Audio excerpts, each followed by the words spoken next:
It's the middle of the Hebrew month of Elul, which is the final month of the Hebrew calendar, which means that we're rapidly approaching Yamim Noraim. We call them the high holy days or high holidays.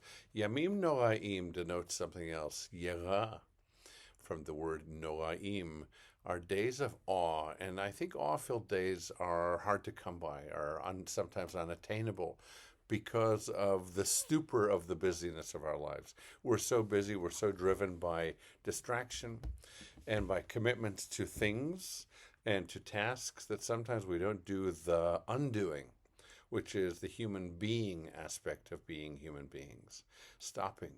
And one of the things at this time that we might want to do is to take inventory of ourselves, ask ourselves about who we are and how we're showing up in the world. And one of the ways that we might do that is maybe with a legal pad and paper, or maybe even the use of a phone, but that probably has more distractions in it than black lines on yellow paper.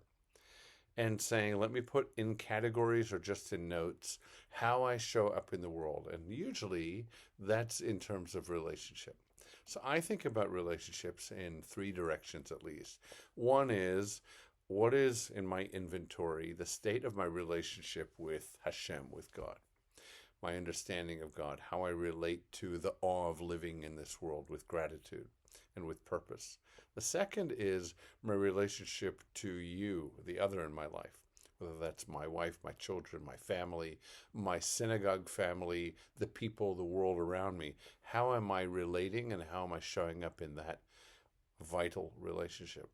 And the third that's equally important that sometimes we don't give enough time and attention to, I think, is this reflective relationship, my relationship to me.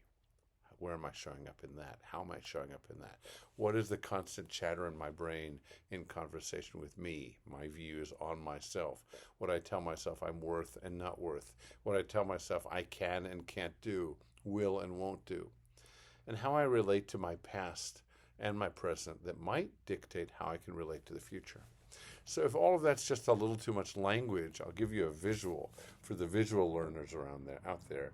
This is something that I've used for years. It's what I call my dashboard. And my dashboard, I use a grease pencil, and it's my way of looking on a very regular basis at a number of categories in my life. One of them is marriage. The other is relationship with God, a different kind of marriage.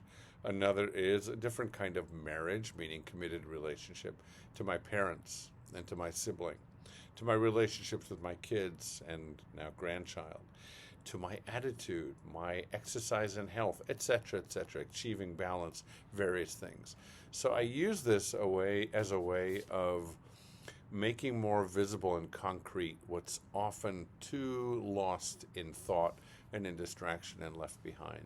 So I offer you that as another way to think about ways of acting on what you realize about yourself so that you can go into the end of this year and into the new year, God willing, we say, with clarity, maybe with a greater sense of cleansing. Take this time to make that phone call, to have that coffee, to connect with one another, to show up at High Holy Day services, wherever you go, but to show up with a sense that you've done the work, the preparation, so that that experience and those experiences during those 10 days of awe can actually access awe for you.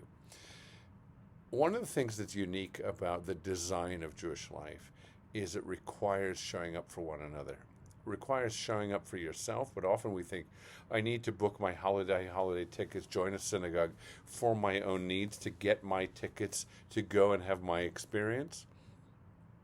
But maybe a more Jewish way to think about that is, I need to do all of that because of my obligations to show up for other people. Not only during those services, we don't know who's sitting next to us. We don't know who needs our shoulder at a certain moment in the service. Or just to feel that there's somebody who's sharing that moment with them as they turn to that prayer and that moment and that realization about their lives, their souls, and their challenges as well. And the other thing is to be reminded that we need that throughout the year. It's great to have these experiences once, twice, 4 times in the year. But what about if we could build that into the future, the year ahead? So those of you who are members of our synagogue, I look forward to seeing you. Those of you who are late in rejoining, please join. join. We'll help you, of course, make it easy for those who need it to be more affordable. Just let us help you.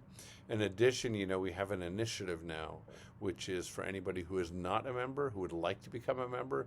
If you've not been a member in the last 12 months, then you're welcome to come as our guests, truly, no strings attached, as our guests. Contact us at info@vosla.org or call us 818-882-4867. That's 4VOS, and we will help make that possible. We have great plans for the kids during the services. We hope you'll join them. Great plans for all of us to be together now. This year, God willing, we have Shabbat, Slichot, all these things coming up, bringing us to the end of the year. Then we have Rosh Hashanah and Tashlich at the beach, Zuma, Lifeguard 8, Station 8, and Yom Kippur, of course. Let's be together. Let's be with one another and show up for one another. Leshana Tova.